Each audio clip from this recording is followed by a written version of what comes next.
2023년 1월 15일 주일을 맞이해서 마태복음 11장 2절에서 9절 말씀을 통해서 네가 무엇을 보느냐 하는 제목의 말씀으로 은혜를 나누고자 합니다.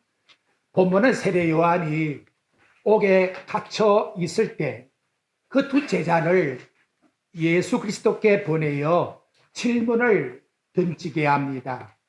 오실 그이가 당신이오니까 우리가 다른 일을 기다리오리까. 말을 바꾸게 되면 이런 내용이지요. 당신이 우리가 고대해온 그 메시아이십니까? 아니면 당신이 그렇게 보는 것이 틀렸습니까? 그렇다면 우리가 다른 일을 가서 찾아야 되겠습니까? 그런 질문을 하고 있는 것입니다. 근데 오묘하게도 이런 질문이 계속 신약 성경의 핵심의 형태를 가지고서 우리에게 알려주고 있다는 것이지요. 예수님이 가이사라 빌립보 지방에 갔을 때에 예수님께서 제자들에게 묻습니다. 너희가 나를 누구라고 하느냐? 어떻게 생각하느냐? 하는 말이지요.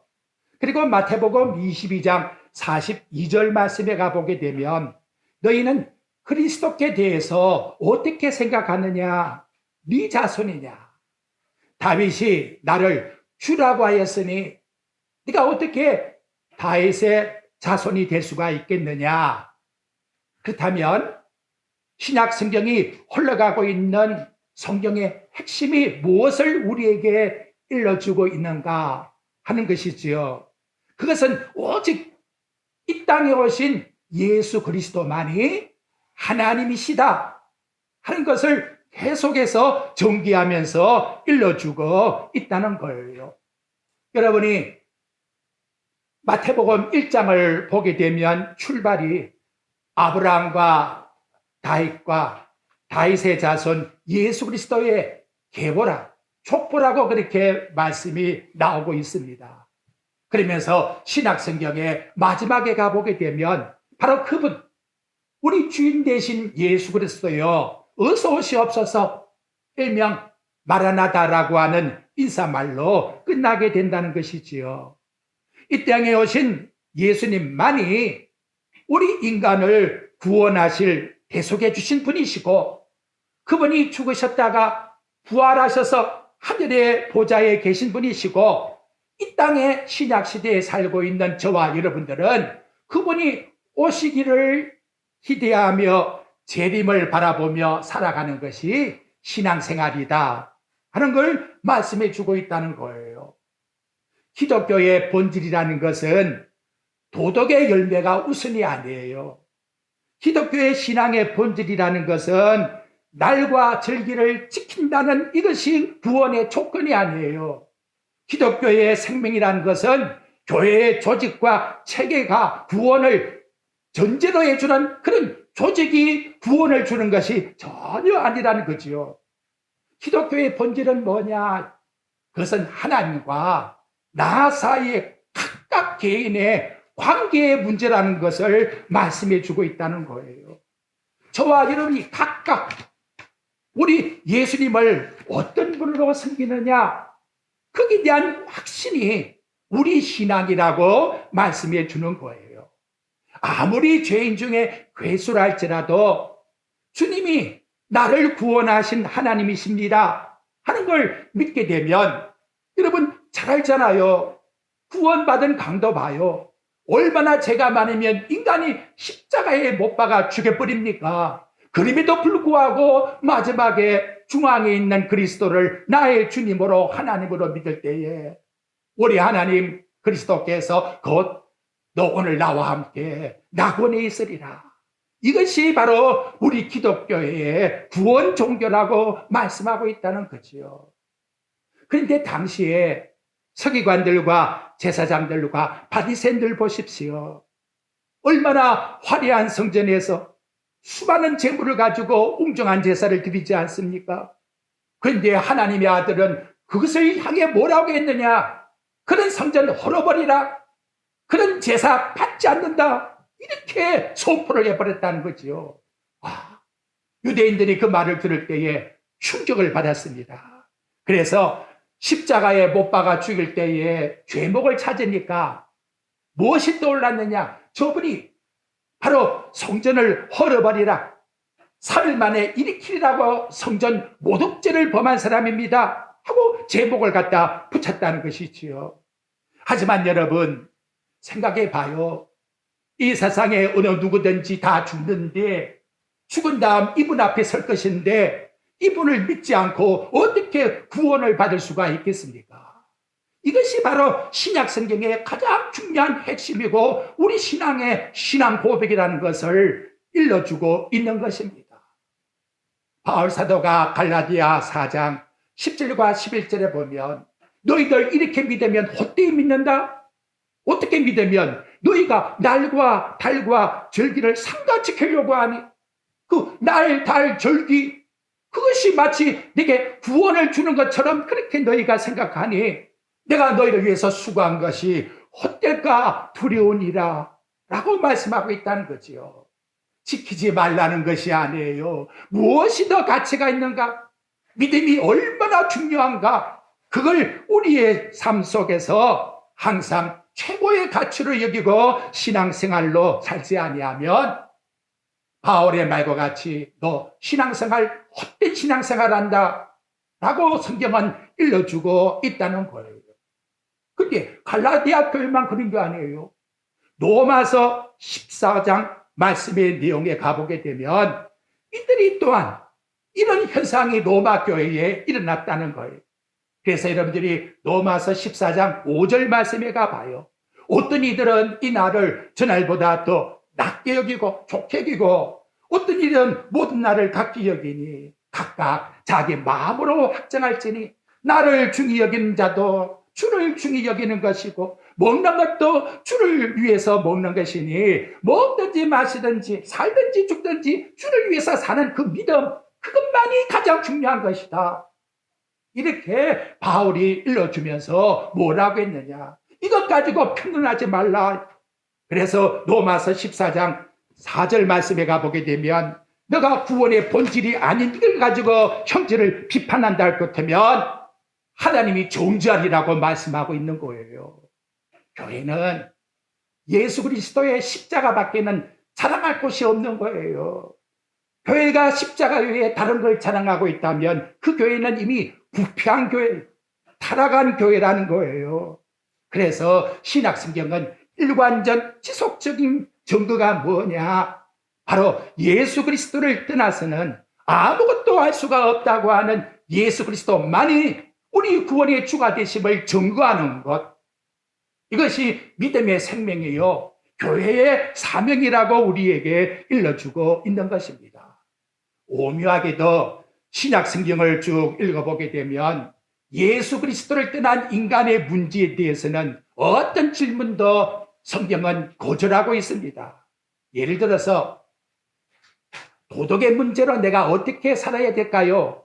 하고 묻는다 하면 성경은 뭐라고 우리에게 대답하느냐? 당신이 그 선한 삶을 산다 안 산다 논하기 전에 먼저 당신은 예수님이 누구신지를 바로 신앙으로 고백하라. 그것을 성경은 일러주고 있다는 거지요. 내가 착하게 살아야 돼, 내가 세상에 어떻게 살아야 돼, 그걸 여러분 머릿속에 꽉 차 있다면 그거 다 적어놓고 이 땅에 십자가에 죽으신 예수님이 어떤 분인가, 그분부터 정립을 한 다음 나타나라 이 말이에요. 어떤 부자 청년이 예수님께 찾아왔어요. 그러면서 내가 어떻게 해야 구원을 받으리까? 얼마나 좋은 질문입니까? 예수님이 이렇게 하라고 하니까 나 어릴 때부터 다 했다고. 그러면 너 재산 가난한 사람들에게 팔아주고 그리고 나를 쫓아라 그랬어요. 여러분, 재산 팔아주고 예수님을 쫓는 그게 조건이 아니에요. 그렇게 말씀하고 있는 예수님이 이 땅에 오신 하나님이신 것을 네가 정말 인정하느냐 그 말이에요. 네가 정말 너 눈에 보이는 이분이 예수분이 하나님이라는 사실을 인정한다면 너 가산 다 없어진다 할지라도 이 종기 한 분을 따를 수 있다는 거지요. 그걸 성경이 우리에게 말씀해 주고 있다는 거지요. 오늘도 우리에게 마찬가지예요. 어떠한 조건을 내세운다 할지라도 그것 따지지 말고 정말 예수님이 나의 구원의 생명의 주가 되심을 고백할 수가 있느냐? 그것을 우리 하나님께서 우리에게 요구하고 있다는 거예요. 여러분은 여러분의 자신을 어떻게 생각하고 있습니까? 나는 할 수 있는 능력이 있다고 생각합니까? 또한 얼마든지 할 수 있다고 생각합니까? 그러면 예수님과는 아무 관계가 없는 거예요. 아무 관계가 없습니다. 그건 세상 방식이지요. 왜? 예수님이 십자가에 죽을 이유가 뭐가 있습니까? 아니, 하나님이 이 세상에 오셔가지고 그 모든 것 다 포기하시고 십자가에서 죄인과 같이 그 죽을 이유가 뭐가 있나 말이에요. 하나님이 십자가에 죽었다는 것은 나는 아무것도 할 수 없는 죄인이기 때문에, 우리 인간으로는 아무것도 할 수 없기 때문에 대신해 주기 위해서 하나님의 아들이 이 땅에 오셔서 죽으셨다는 것이지요. 그걸 가지고 나와야 하나님은 받으신다는 거예요. 다른 걸 받지 않는다는 거예요. 그게 어디에 사건으로 나왔느냐? 누가복음 18장 9절부터 14절에 보면 여러분 잘 알잖아요. 거기 보니까 두 사람이 성전에 올라가서 기도를 하는데 하나는 바리새인이요 하나는 세리라고 했습니다. 바리새인은 뭐라고 합니까? 제가 말씀드리지 아니해도 얼마나 자기는 죄가 없는 사람이라고, 토색도 불의도 간음도 하지 아니하고 11조 꼬박꼬박 드렸고 일주일에 2번씩 금식했다고. 세리는 멀리 서서 하나님 앞에 나는 죄인입니다. 나를 불쌍히 여기소서. 이 시간도 나와 여러분 어떤 마음을 가지고 나왔습니까? 그래도 내가 오늘 11조 바치니까 그래도 낫지요? 어리석은 생각하지 마세요.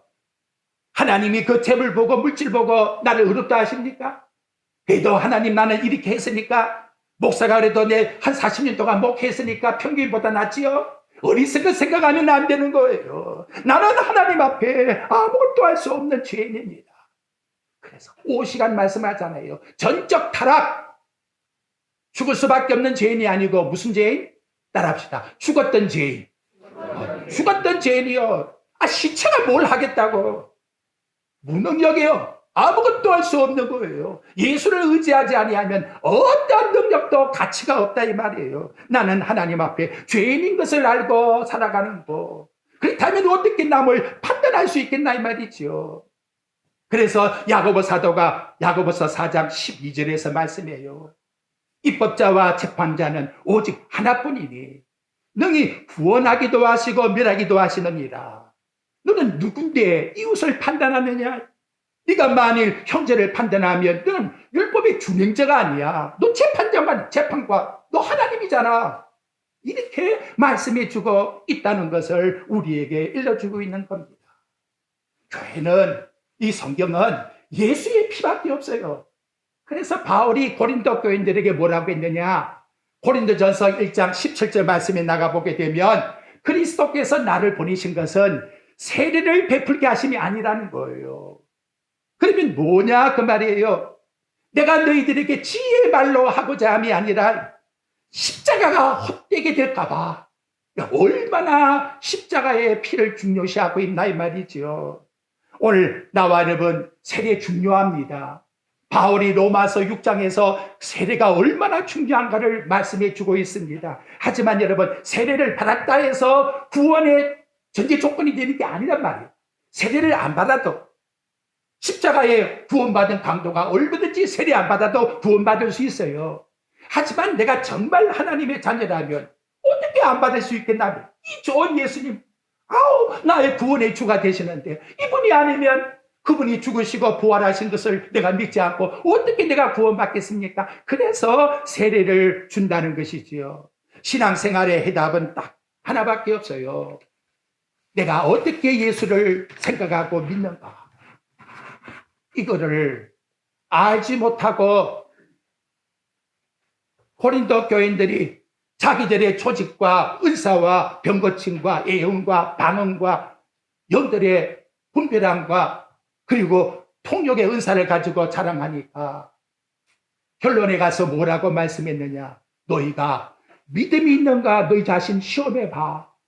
정말로 예수님이 십자가에 못 박혀 죽은 자인지 시험해봐.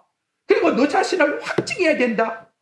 예수님이 정말 내 마음에 계신 것을 너희가 알지 못하면 너희가 불의한 자라, 하나님의 택자가 아니니라, 이렇게 강력하게 우리들에게 말씀해 주고 있는 것입니다. 신앙의 성패는 건물의 문제가 아니에요. 외적 조건의 문제가 아니에요. 조직의 문제가 아니에요. 은사의 문제가 아니에요. 각각 내 심령이 예수님이 누구신지 바로 아는 믿음의 조건이 아니면 아무것도 의미가 없는 거예요. 다 무너져 버린다는 거죠. 이제 두 번째 전제 조건을 봅시다. 세례 요한의 제자들이 예수님께 와서 물어요. 오실 거이가 당신이니까, 아니면 다른 일을 우리가 기다려야 되니까. 여러분, 이거 정말 중요한 질문이에요. 어찌 보면 천국 지옥 갈 중차대한 질문을 지금 여기서 던져주고 있다는 거지요. 왜냐하면 오실 그분, 그걸 일명 말하죠. 당신이 정말 구약시대에 예언했던 메시아, 우리 인간을 구원해 주러 오신 정말 당신이 진짜 맞습니까? 맞다 하고 만났다 하면 정말 그분은 뭐다? 구원의 놀라운 은총을 입잖아요. 바로 이 확신에 대한 믿음이 얼마나 중요한 질문인가라는 거지요. 그런데 사도들은 나가서 다른 것 전가하지 않았어요. 바로 예수님이 그분만이 우리를 구원하실 분이라고 초대교회의 지자들은 흩어져 나가서 이 복음만 전했다는 거지요. 그래서 사도행전 4장 12절에 보면 다른 이로서는 구원을 받을 수 없나니 천하 사람 중에 구원을 받을 만한 다른 이름을 우리에게 주신 일이 없느니라. 그거 한 가지 때문에 목숨을 걸고, 그래서 12제자가 다 순교를 당해요. 마지막 딱 사도 요한만 100세까지 살면서 요한계시록을 기록했다 하는 거예요. 여러분, 이 하나님 말씀이 우리에게 뭘 보여주고 있습니까? 내가 기독교를 믿을까, 천주교를 믿을까, 아니면 불교를 믿을까, 그거 지금 선택하라고 일러주는 말입니까? 여러분, 가만 한번 생각해 봐요. 그리고 우리 기독교인들이 다른 종교도 구원이 있다고 WCC를 가지고 논하고 있는 그런 교단과 같이 믿으라고 지금 그런 걸 우리에게 논해주고 있습니까? 아니, 하나님이 우리 인간과 무슨 타협을 하고 협상을 합니까? 우리 하나님의 말씀은 일방적이요, 불변적이요. 이 말씀을 믿으면 구원받고, 믿지 아니하면 다른 복음을 믿는 자에게는 갈라디아 1장 8절에 보니까 천사가 와서 전한다 할지라도 저주를 받으리라. 이것이 바로 복음이라고 말씀해 주고 있다는 거지요. 자, 예수님이 나의 하나님이라고 믿는다 하면, 아니 여러분 생각해 봐요. 요한복음 1장 12절에 뭐라 합니까? 영접하는 자, 곧 그 이름을 믿는 자에게는 하나님의 자녀가 되는 권세를 주셨으니, 교회에 나와서 예수를 믿음으로 내가 하나님의 자녀라고 하는 권세를 가지고 살아가는데, 여러분 한번 질문해 봐요. 제게 무엇이 더 부족하냐 이 말이에요. 뭘 더 보태야 충족을 얻겠나 이 말이에요. 우리가 다 하나님의 자녀가 되었다면 믿음으로 그분을 고백해서 함께 하나님의 자녀의 권세를 가지고 우리가 살아간다면 이 세상 이보다 더 큰 복이 어디 있겠나, 그걸 제가 여러분에게 말씀드리는 거예요.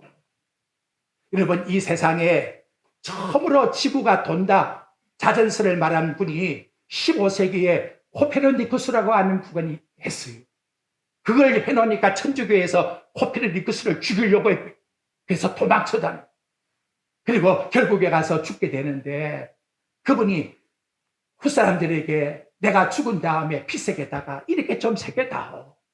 그 새김의 이름이 주보에 여러분 나와 있습니다. 뭐라 있는가 봐요. 나는 바울이 가진 특권을 구하지 않는다. 나는 베드로에게 주신 능력도 구하지 않는다.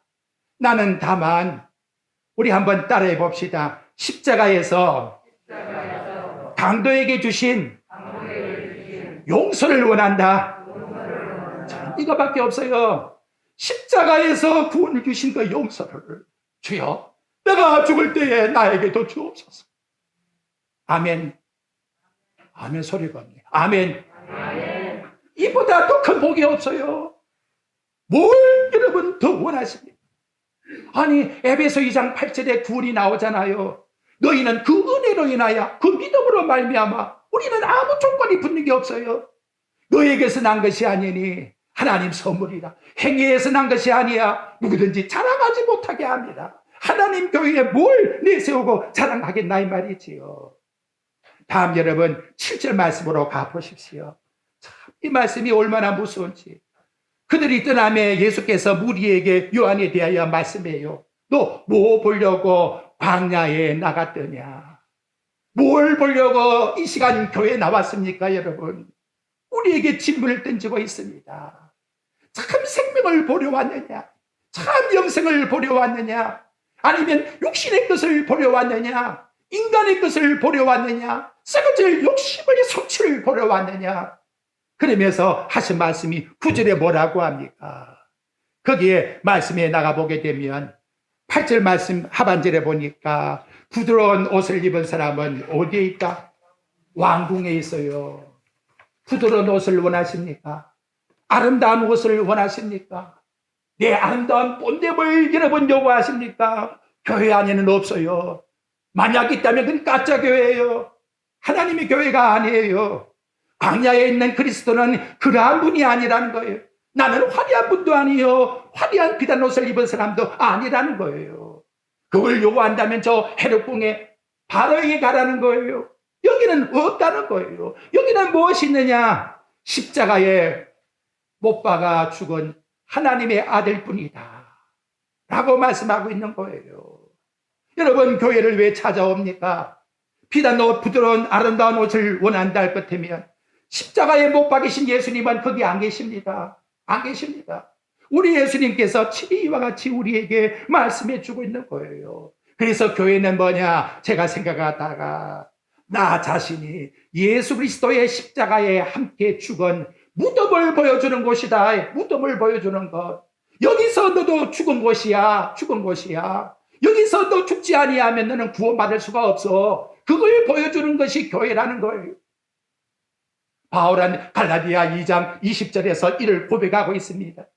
내가 그리스도와 함께 십자가에 못 박혔나니, 십자가에 못 박힌 것은 죽은 거예요. 죽었다 인정하세요. 인정하세요.